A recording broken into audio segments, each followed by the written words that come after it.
തൃശൂരിൽ കസ്റ്റഡിയിൽ നിന്ന് രക്ഷപ്പെട്ട കൊടും കുറ്റവാളി ബാലമുരുകനെ തമിഴ്നാട് പോലീസ് കൈകാര്യം ചെയ്തത് ലാഘവത്തോടെ. ഹോട്ടലിൽ വെച്ച് പ്രതിക്ക് കൈവിലങ്ങ് അണിയിച്ചിരുന്നില്ല എന്ന് തെളിയിക്കുന്ന CCTV ദൃശ്യങ്ങൾ മാതൃഭൂമി ന്യൂസ് പുറത്തുവിട്ടു. രക്ഷപ്പെടാനായി പ്രതി ബൈക്ക് ഉപയോഗിച്ചിരിക്കാമെന്നും തമിഴ്നാട്ടിലേക്ക് കടന്നിട്ടുണ്ടാകുമെന്നാണ് പോലീസിന്റെ നിഗമനം. തപ്പിക്കൊണ്ടിരിക്കുകയാണ്, കിട്ടിയില്ല അതുവരെ.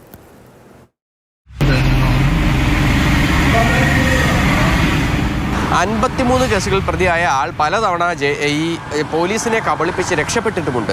അങ്ങനെയുള്ള ഒരു പ്രതിയെ തമിഴ്നാട് പോലീസ് കൈകാര്യം ചെയ്തത് ഇങ്ങനെയാണ്.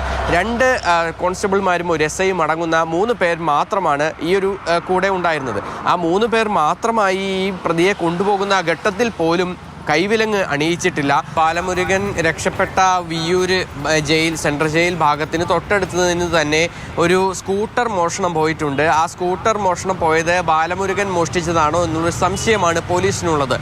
പോലീസ് ഇന്ന് ആ മേഖലയിലുള്ള എല്ലാ ഇടങ്ങളിലും പരിശോധന നടത്തി. സുരേന്ദ്രൻ എന്ന് പറയുന്ന വിയ്യൂർ സ്വദേശിയുടെ സ്കൂട്ടറാണ് മോഷണം പോയത്. 11 മണിക്ക് ശേഷമായിരിക്കാം ഇത് പോയിണ്ടാവാൻ സാധ്യതയുള്ളത്. ഗേറ്റ് ഇന്നലെ അവിചാരിതമായിട്ട് ഒരു പാളിമാർ ലോക്ക് ചെയ്യാൻ പറ്റുള്ളൂ. പിന്നെ താക്കോല് അതും ഉണ്ടായിരുന്നു, ഹെൽമെറ്റും അവിടെ അടുത്തുണ്ടായിരുന്നു. ഹെൽമെറ്റ് അടക്കമാണ് പോയിട്ടുള്ളത്. ഇതിപ്പോൾ ഈ ബാലമുരുകൻ്റെ ഈ ചാടലായിട്ട് കണക്ട് ചെയ്തുകൊണ്ട് ആണ് അന്വേഷണം പുരോഗമിച്ചുകൊണ്ടിരിക്കുന്നത്. പിന്നെ ബാലമുരുകൻ പണ്ട് ഇവിടെ തന്നെ ഒരു വണ്ടി ഇതേപോലെ കൊണ്ടുപോയിട്ടുണ്ട് ഈ റൂട്ടിൽ നിന്ന്. മാത്രമല്ല, ഇന്നിപ്പോൾ ആ ഒരു സംഭവത്തിന് ശേഷം ഇന്നും ഈ സ്കൂട്ടർ മോഷണം പോയിടത്തും എല്ലാം തന്നെ കേരള പോലീസും തമിഴ്നാട് പോലീസും ഒക്കെ എത്തിയാണ് ബാലമുരുകനായി ഉള്ള ഒരു അന്വേഷണമൊക്കെ തന്നെ നടത്തിയിട്ടുള്ളത്. എന്തായാലും ബാലമുരുകൻ ജില്ലയ്ക്ക് പുറത്തേക്ക് പോയിട്ടുണ്ടാകാം എന്നുള്ള ഒരു നിഗമനത്തിലാണ് ഇപ്പോൾ പോലീസ് ഉള്ളത്.